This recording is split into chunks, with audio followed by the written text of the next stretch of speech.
So hey guys, welcome to my new video. तो दोस्तों, आज हम लोग डिस्कस करने वाले हैं कुछ मल्टीपल स्टॉक्स के बारे में। बिकॉज इन कंपनियों को लेकर बड़ी अपडेट है, तो बिना स्किप के ज़रूर देखें। और दोस्तों, अगर आप चैनल में नए हैं तो चैनल को सब्सक्राइब कर दें, बेल आइकन को प्रेस कर दें, ताकि इसी तरीके से इंपॉर्टेंट नोटिफिकेशन सबसे पहले आपको मिलते रहेंगे। चलिए शुरुआत करते हैं पहली कंपनी के साथ। 2 घंटा पहले का अपडेट है, नोट कर सकते हैं। Cochin shipyard stock price down 4% on Q2 profit plunge 43%। दोस्तों, Q2 के अर्निंग्स आने के बाद कोचिंग शिपयार्ड के अंदर फॉल देखने को मिल रहा है एंड इसी से रिलेटेड एक बड़ी खबर निकल के आई हुई है कि गिरावट क्यों हो रही है। हालांकि नंबर की बात करें दोस्तों, तो एक बार नंबर पहले आप देख लो किस तरीके से नंबर पेश किए गए हैं। सबसे पहले पिछले क्वार्टर और पिछले साल से कंपेयर करेंगे ताकि समझने में आसानी हो। और अच्छी बात यह है दोस्तों कि सितंबर क्वार्टर के जो बैलेंस शीट है वो भी अपडेट हो चुका है, तो सारी बातों को ध्यान से समझिए। सबसे पहले जून क्वार्टर के नंबर देखोगे तो इनका सेल्स था 977 करोड़, जो कि घट के हो गया 951 crore Q on Q basis पे। वहीं पिछले साल था 1097 करोड़ का। तो Y on Y and Q on Q दोनों बेसिस पे फॉल देखने को मिल रहा। इसके अलावा दोस्तों, नेट प्रॉफिट पे नजर डालते हैं तो पिछले क्वार्टर 188 करोड़ का नेट प्रॉफिट था, जो कि सीधा घट के हो गया 101 करोड़, और पिछले साल था 193 करोड़। तो यहाँ पे भी देखोगे तो वाई एन वाई और क्यू एन क्यू दोनों बेसिस पे फॉल देखने को मिल रहा। तो एक तरह से दोस्तों नंबर जो है कोचिंग शिपयार्ड के कुछ खास देखने को नहीं मिले हैं। और इससे पहले भी मैंने आपको कई सारे कोचिंग शिपयार्ड के रिपोर्ट दिखाए थे कि कंपनी के पास कोई खास ऑर्डर ना होने के कारण में भी आने वाले कुछ क्वार्टर्स जो है वो थोड़े से प्रेशराइज रह सकते हैं। और फाइनली उसी तरीके के नंबर हमें देखने को मिल रहे हैं। अब चलिए बात करते हैं बैलेंस शीट के ऊपर। दोस्तों, इस कंपनी का रिजर्व था मार्च 2025 में 5279 करोड़ का, जो कि बढ़ के हो गया 5641 करोड़। और किसी भी कंपनी का जो रिजर्व है दोस्तों वो अप ट्रेंड मूवमेंट पे होना चाहिए, जो कि है। इसके अलावा कर्जे की बात करते हैं तो डेट था इस कंपनी के ऊपर 501 करोड़ का, जो कि बढ़ के हो गया 1048 करोड़। यानी दोस्तों, जो कंपनी के ऊपर कर्ज था वो यहाँ पे 100% से ऊपर जाता हुआ नजर आया, यानी कि कंपनी के ऊपर कर्ज जो था वो डबल से भी ज्यादा हो गया। इसके अलावा कैश इक्विवेलेंट की बात करें तो 3021 करोड़ का कैश इक्विवेलेंट था, जो कि घट के हो गया 2585 करोड़। तो फिलहाल दोस्तों, इस बार के बैलेंस शीट और नंबर दोनों ही निराशाजनक देखने को मिल रहा। अब आपको कैसा लगा कमेंट करके जरूर बताएं।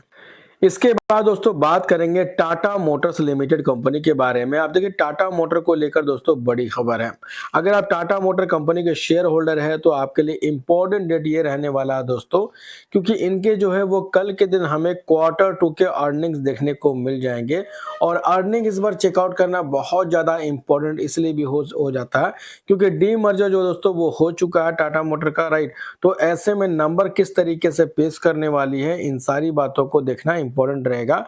हालांकि पिछले क्वार्टर की बात करें तो पिछले क्वार्टर के नंबर सेल्स के अंदर थोड़े से आप देखोगे तो प्रेशराइज नजर आए थे।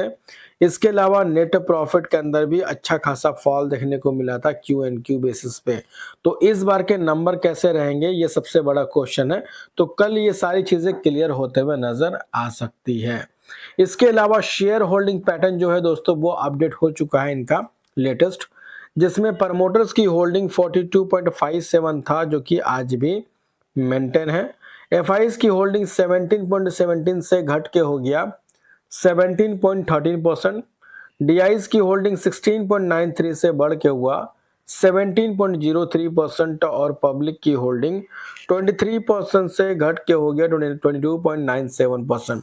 तो शेयर होल्डिंग पैटर्न के अंदर कुछ ज्यादा कुछ चेंज देखने को नहीं मिल रहा, लेकिन टाटा मोटर्स के लिए कल का दिन बहुत ही ज्यादा इंपॉर्टेंट रहने वाला है। इसके बाद दोस्तों बात करेंगे नेक्स्ट स्टॉक के बारे में, जिसका नाम है ऑटो राइडर्स इंटरनेशनल लिमिटेड। अब दोस्तों, इस कंपनी को लेकर बड़ी खबर है बिकॉज इन्होंने 5:1 का बोनस अनाउंस किया है। यानी कि दोस्तों, अगर आप इस कंपनी के एक शेयर को होल्ड करते हैं तो बदले में 5 बोनस शेयर आपको मिलते हुए नजर आएंगे, जिसका रिकॉर्ड डेट यहाँ पे मेंशन कर दिया गया, फिक्स डेट वो है दोस्तों 18 नवंबर 2025। यानी कि अगर आप इस कंपनी के शेयर होल्डर है तो 18 18 नवंबर आपके लिए बहुत ही ज़्यादा इम्पोर्टेंट डेट हो जाता है। तो अगर आप इस कंपनी के शेयर होल्डर हैं तो रेट आउट कर लें, और नहीं है तो आप इसको इग्नोर करके भी चल सकते हैं। इसके बाद बात करेंगे नेक्स्ट स्टॉक के बारे में, जिसका नाम है दोस्तों रिलायंस इंडस्ट्रीज। अब देखिए, रिलायंस के साथ साथ कई कंपनियों का नाम देखने को मिल रहा है, MCX, Mazagon dock and Reliance and other top stocks bought and sold by mutual fund in October. तो अक्टूबर के महीने में दोस्तों म्यूचुअल फंड बहुत सारे स्टॉक के अंदर बिकवाली की है, वहीं पे बहुत सारे स्टॉक के अंदर बाइंग भी की है, जिसमें अगर हम लोग रिलायंस इंडस्ट्रीज की बात करते हैं दोस्तों, तो यहाँ पे बहुत सारे ऐसे स्टॉक है, जैसे in the large cap segment की buying was seen Kotak Mahindra bank, Reliance industries, ITC, HDFC and Titan company, while की selling was observed in NTPC, Cholamandalam investment and Maruti Suzuki, Polycab India, TCS। तो इन कंपनियों के अंदर बिकवाली हुई है, वहीं पे रिलायंस इंडस्ट्रीज के अंदर म्यूचुअल फंड की तरफ से बाइंग देखने को मिली है। और दोस्तों अभी आपने देखा कि बिहार का जो इलेक्शन हुआ दोस्तों, उसमें जो पोलिंग जो निकल के आ रही दोस्तों, अनुमान जो निकल के आ रही है, उसमें आप देखो तो जो सरकार पहले से है सेंट्रल में, अगर उसी की बोल सकते हैं कि जीत होती है और रुझान में आ रहे हैं, तो ये कहीं ना कहीं पॉजिटिव बात होती है। तो इसीलिए बाजार का सेंटीमेंट भी आज के दिन थोड़ा सा पॉजिटिव देखने को मिल रहा। द रीजन इज दैट कि सेंट्रल गवर्नमेंट के फेवर में पोलिंग देखने को मिल रही है। अब देखना पड़ेगा दोस्तों कि एक्चुअल में नंबर किस तरीके से आते हैं। हालांकि मैं किसी पार्टी को सपोर्ट नहीं करता हूं, कोई भी जीते हारे उससे कोई मतलब नहीं, कि बाजार को क्या मतलब होता है, राइट, वो देखना काफी इंपॉर्टेंट है। क्योंकि बाजार के अंदर दोस्तों जो पहले से सरकार होती है, अगर वही वापस आती है तो बाजार इसको अप्रिशिएट करती है, क्योंकि सारा कुछ सेटल रहता है। नई सरकार आएगी तो ऑब्वियस सी बात है कि काफी सारी चेंजिंग भी होती है, अनसर्टेनिटी वाला माहौल भी देखने को मिलता है। तो इस वजह से बाजार थोड़ा सा अप्स एंड डाउन दिखाती है रिएक्शन के बेसिस पे। तो फिलहाल दोस्तों इस वीडियो में इतना ही। होप करता हूँ इन्फॉर्मेशन आपको अच्छी लगी हो। अगर अच्छी लगी तो इसे लाइक जरूर करना, चाहे तो सब्सक्राइब भी कर लेना, ताकि इसी तरीके से इंपॉर्टेंट नोटिफिकेशन सबसे पहले आपको मिलते रहेंगे। तो मिलते हैं नेक्स्ट वीडियो में, तब तक के लिए बाय बाय।